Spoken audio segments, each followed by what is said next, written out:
Bonjour à tous et bienvenue sur cette vidéo MTG Baguette. Une vidéo encore une fois un peu spéciale où nous allons ouvrir pour la première fois sur cette chaîne une boîte Flesh and Blood.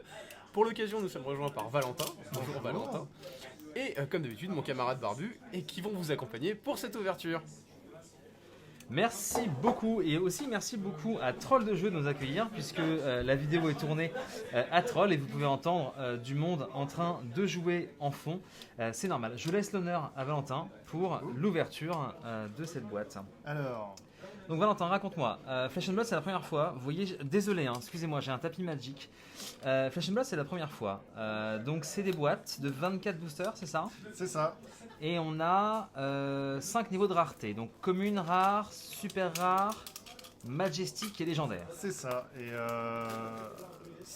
donc là, on ouvre de l'Arcane Rising qui est la deuxième extension.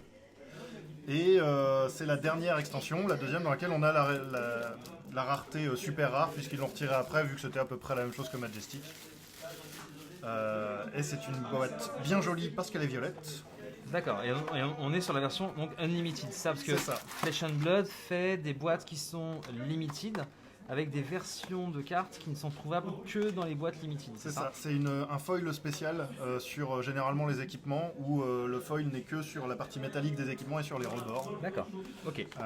Donc Flesh and Blood, c'est un jeu qui se joue avec des personnages. On incarne un personnage pendant la bataille. Dans une extension, généralement, on a 4 personnages, sauf la dernière, il y en a 3. Mais donc dans cette extension, on a 4 personnages. On a donc Viserai, qui est un Rune Blade, c'est sa classe. On a Keino, qui est un magicien. On a Dash, qui est une mécanologiste. Et on a Azalea, ou Azaela, je sais jamais où est le E, qui est un ranger, et qui est malheureusement très mal représenté. Tout le monde, personne n'aime jouer ce perso. Bon, moi je suis déjà amoureux, hein. Une meuf qui ressemble à un ingénieur, moi ça me plaît. Hein. Je pense qu'on va sortir tout et on Ouais, mettra... on va faire des trucs on va à faire des côté. petits tas comme ça. Voilà. Alors, évidemment, ce qu'on veut trouver, c'est des légendaires. Une légendaire, il y en a en moyenne une tous les 4 displays, généralement. Ah oui, tous les 4 displays, donc c'est-à-dire qu'il faut que tu achètes un carton pour potentiellement en avoir une. C'est ça. Ce qui expliquerait du coup le prix de ces cartes-là. Alors, on ne connaît pas du tout hein, sur MTG Baguette l'univers Flesh and Blood. Est-ce que tu peux nous dire une légendaire, ça peut osciller entre combien et combien? Selon si elle est très utilisée ou pas, les légendaires les moins utilisées sont autour de 100 €. Et les plus utilisées, assez vieilles, plutôt 200. Et les nouvelles, plutôt 300. D'accord, et il n'y a pas de légendaires qui valent 1 euro? Non, pas du tout. D'accord, ok. Non, pas du tout. Toutes les légendaires sont Mais par tellement contre- ouf qu'elles valent Par cher. contre, si vous avez l'habitude de Magic, une carte légendaire, c'est généralement des équipements, ça veut dire que vous n'en avez besoin que d'une dans votre deck. Un seul exemplaire donc, ok. Pas besoin de 4 trucs à 300 €. Alors, un paquet de Flesh and Blood, c'est 15 cartes. La première, c'est toujours un token. Donc, les tokens, c'est généralement le personnage pour l'incarner, et quelque chose d'autre, donc par exemple une arme, puisque quand on joue à Flesh and Blood, on commence forcément avec un personnage et une arme. C'est pour ça que D'accord. c'est les tokens. Ok. Alors, il y en a, ils aiment bien, ils savent que c'est genre la 4e carte qui sera en rareté, voilà, ils la mettent derrière. Moi, je me souviens plus des chiffres et j'aime pas les ouvrir comme ça de toute manière. Eh ben allons-y. Donc, on a des communes, donc c'est marqué en bas, ça vous avez l'habitude même à Magic, hein, un petit C pour dire que c'est une commune. Nous c'est des couleurs. Alors, il y a des couleurs aussi, les rares sont bleus, enfin on va voir D'accord. justement, il y a des couleurs aussi. Donc tout ça c'est des communes. Si vous ne connaissez pas Flesh and Blood, vous allez voir des cartes qui ont la même image mais qui n'ont pas la même couleur. C'est normal, les cartes existent en rouge, bleu.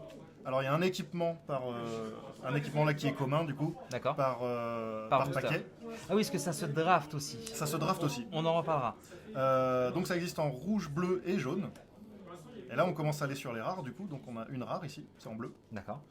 Une rare que tout le monde adore, elle commence à coûter cher celle-là maintenant que ce display-là est passé en out of print, c'est-à-dire que l'éditeur n'en produit plus. On sait ce que c'est Out of Print sur Magic, on Ouais, connaît ça depuis bon. 25 ans. Du coup ces cartes-là sont très très jouées et du coup commencent à prendre beaucoup de valeur. D'accord. On a aussi une foil par paquet, en l'occurrence on a une rare foil. Ok, ce qui est correct. Je veux peut-être. Est-ce que j'explique ce qu'on voit marqué sur les cartes? Parce que j'ai dit qu'on avait des personnages. En dessous, c'est marqué qui peut la jouer. Hein. Donc le mécanologiste là, donc Dash, qui est une mécanologiste, peut jouer des cartes mécanologistes. D'accord, donc en fait, pour montrer. Donc on a marqué Mechanologist Hero ici. Et effectivement, on a Mechanologist ici. Donc on peut avoir dans le futur d'autres mécanologistes qui ne seront pas Dash. Tout à fait.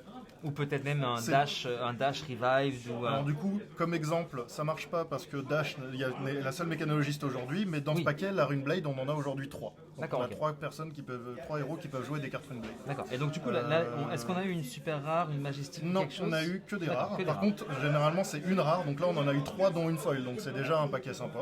D'accord. Je vais mettre les communes de côté. Vas-y. Et l'équipement en soi, on va le mettre de côté avec, même si on pourra le trier après. Ok, allons-y.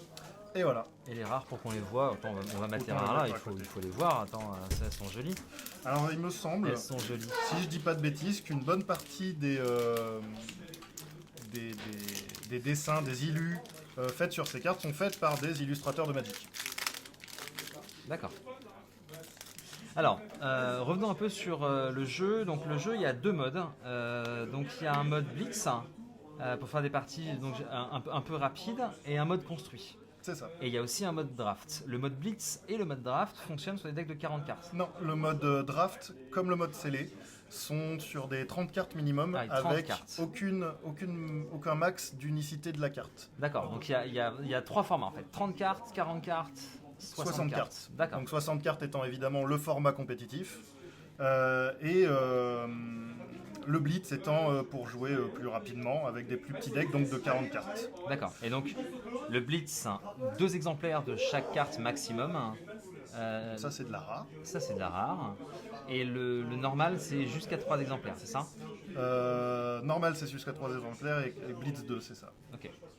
Et draft, ça on connaît sur Magic, autant de fois l'occurrence de la carte. Pour le dire rapidement, là on voit que le héros est marqué Yang, c'est-à-dire qu'on le joue en Blitz, il a moins de points de vie. D'accord. Ah ok, en plus du nombre de cartes, il y a aussi un nombre de points de vie qui change. Exactement. Très bien.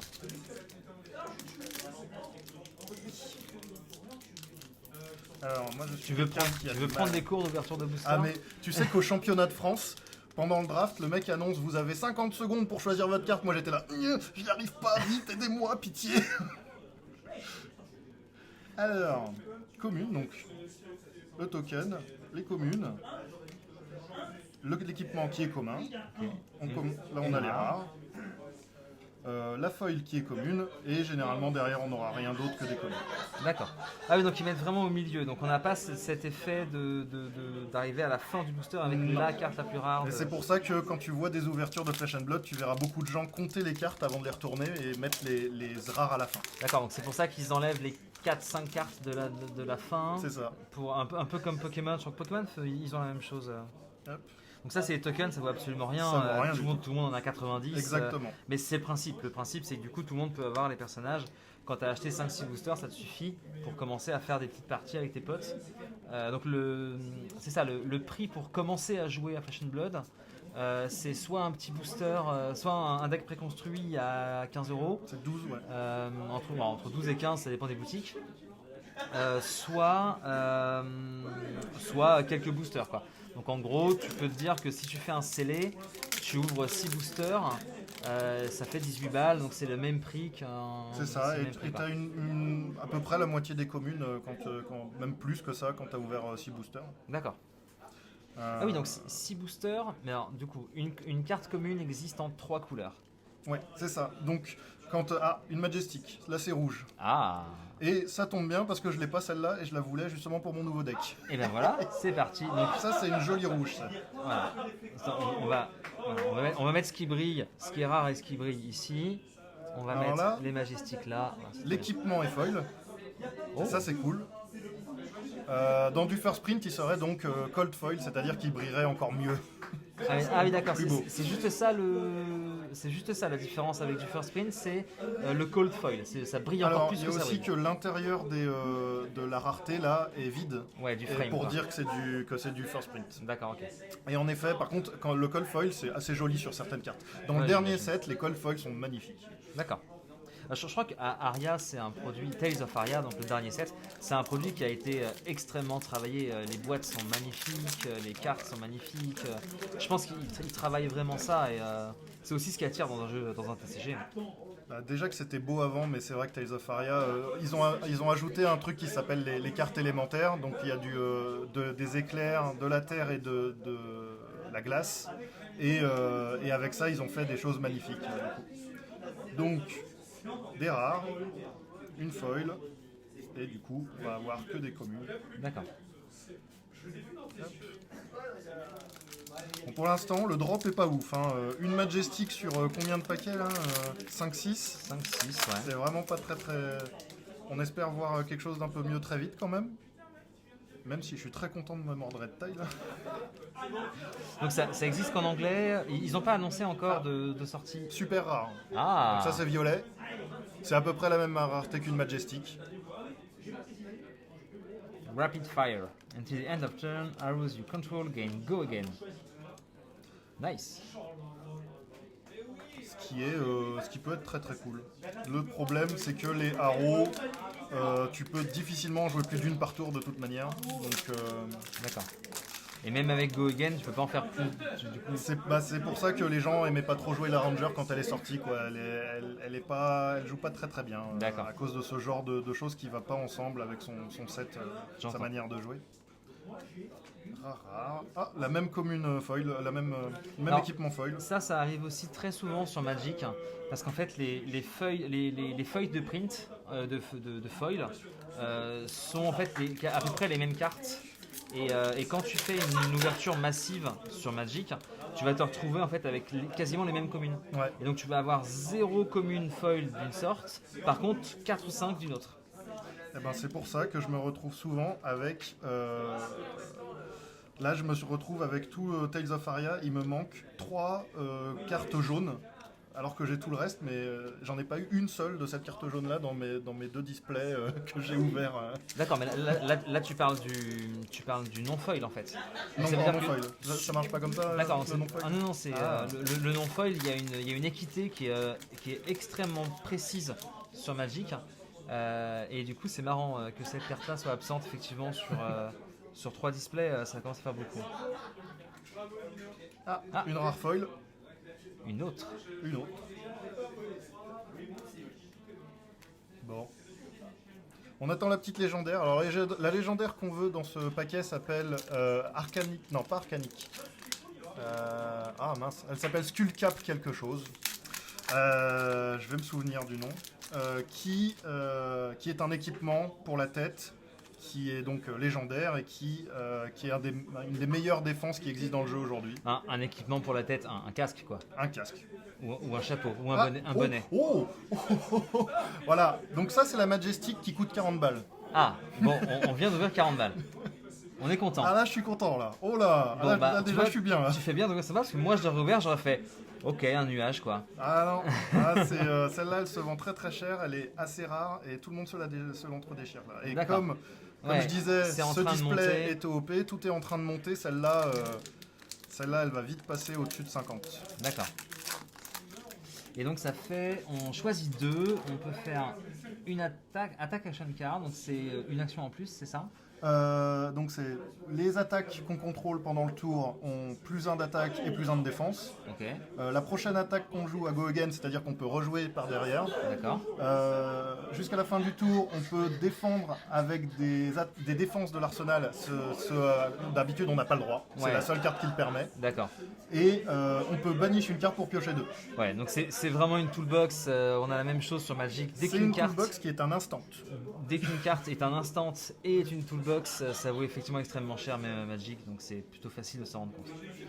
Hop. Du rare. 2 rares. Ok, donc 2 rares c'est quand même assez commun en fait. Je pense que dans les premiers sets, oui. D'accord. Maintenant, moins. Mais il y a plus de Majestic. Le drop a changé à peu près à tous les sets. Le drop rate des raretés. Ouais, je pense qu'ils s'ajustent aussi. Ils sont en train de s'ajuster. Ils ont du coup dégagé la rareté super rare après ce set-là. Ça n'existe plus. C'est dommage parce que c'était violet. Et le violet c'est joli. Et le violet, c'est joli. On sait que les Italiens n'aiment pas le violet, ça porte malheur chez eux. Ah bon? Ouais. Ah, une super rare. Ok. Jolie super rare. Chains of Eminence. J'aime bien les dessins. Hein. On va laisser l'Art of War devant. Après, c'est facile, je pense, sur un TCG qui sort aujourd'hui, qui est créé aujourd'hui. T'as des équipes et des idées qui sont différentes, mais tu sens qu'il y a vraiment la même atmosphère et ils travaillent vraiment sur les couleurs sont harmonisées. Là où Magic, il y avait des écarts dans les dessins qui étaient vraiment. Alors avec le dernier set, ils ont sorti un début de lore du jeu. Ouais, je sais. Désolé. Ils ont sorti un début de lore du jeu et j'y ai toujours pas jeté un œil, mais tout le monde dit qu'il est incroyable. Il y a des gens qui s'amusent à en faire des livres bien reliés et à ce qui paraît c'est magnifique. Et le lore est vraiment cool. Ok, donc une rare. Une prendre une aussi. rare. Une commune foil. Et Ce après sera que des communes. de la commune. Ok. Bon. Par contre, bon, là j'avoue que si j'ai pas, ouais c'est ça, Arcanite sur Skullcape. Si je le trouve pas, c'est pas bien grave. Alors moi qui ai envie de jouer en ce moment Runeblade, j'attends une autre légendaire qui est un bracelet pour les Runeblade qui s'appelle Grasp of the Arc Knight. D'accord. Si on ouvre ça, je m'en fiche que ça coûte moins cher, je suis beaucoup plus heureux parce que je veux la jouer. D'accord. En fait, c'est ça qu'on cherche aussi. Une super rare qui est très drôle à jouer. C'est grâce à ça, Viserai est un des rares persos qui peut OTK. D'accord. Ah, une super rare foil. Ça fait plaisir. Ça. Hey, le foiling est bien travaillé. Hein. Le foiling est vraiment très très bien travaillé. On voit que c'est vraiment juste la flèche qui brille. J'aime beaucoup. J'aime beaucoup le foiling. Il est vraiment top. Le foiling, ça a été un grand débat sur Magic. Hein. Il y a eu des très très gros problèmes de qualité sur le foiling. Il y a eu des problèmes de cartes qui se tordaient. Tiens. Ah, le token a un dos normal, c'est donc une Cracked Bubble. Une... Cracked Bubble, c'est D'accord. quelque chose qui vaut 2 ressources parce que c'est jaune, et que quand t'es en draft, que t'as pas pu te faire un deck parce que t'es limité par la classe de ton personnage, t'as pas pu te faire un deck de 30 cartes, bah tu rajoutes de ça, qui ne vaut rien à part de la ressource. D'accord. Ok, ouais, c'est un filler quoi.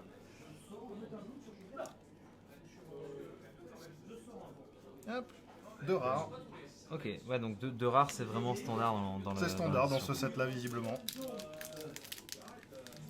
Et là, entre une Art of War et une super rare foil, je suis content là. Oh, on est refait déjà, là. déjà, je suis bien content. C'est une belle ouverture.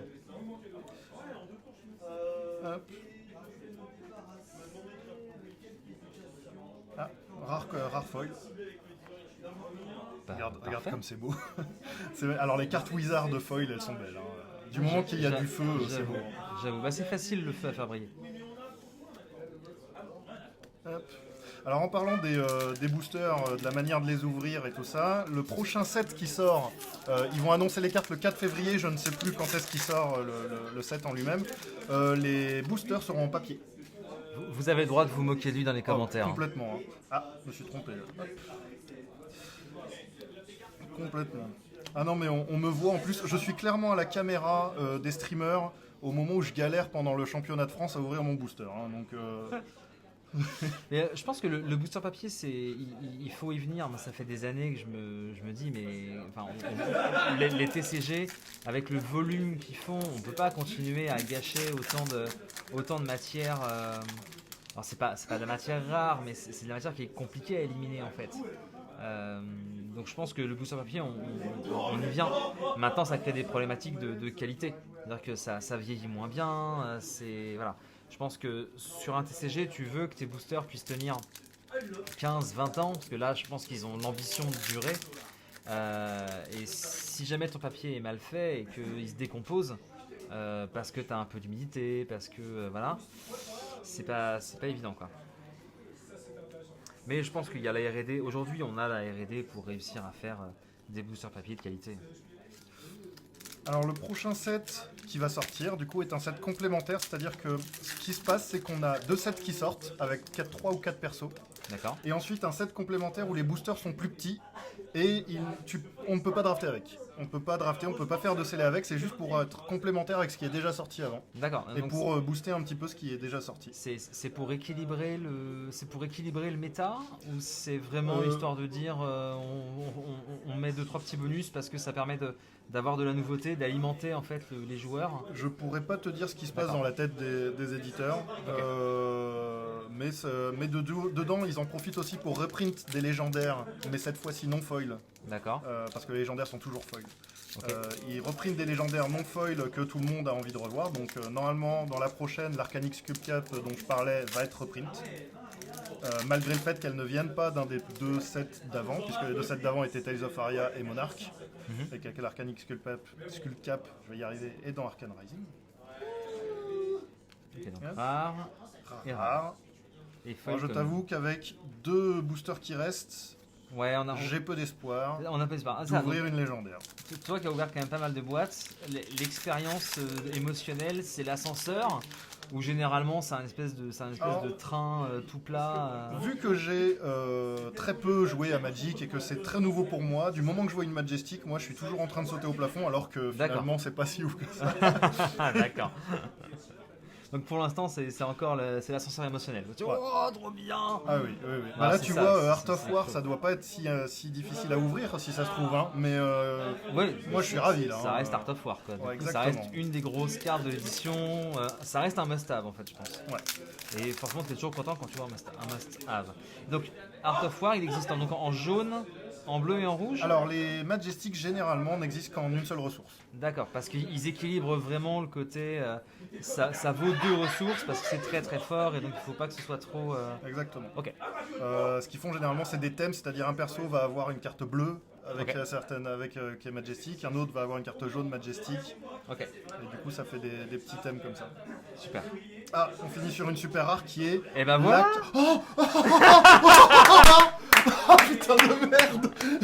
Bon, et ben Oui, voilà, la- c'était celle que je disais que je voulais jouer, que je cherchais absolument. Oui, l'ascenseur émotionnel. Comment ça se passe, l'expérience d'ouverture de boîte. Bravo. Allez. Oh, et juste derrière, la carte qui rend le magicien intéressant, qui est la super rare, qui fait 2 instances de magie dessus. D'accord. C'est... oh, Ok, donc ça va aller dans une protection absolument tout de suite. tout de suite. Et voilà. Tout de suite. Eh ben, merci beaucoup d'avoir suivi cette vidéo.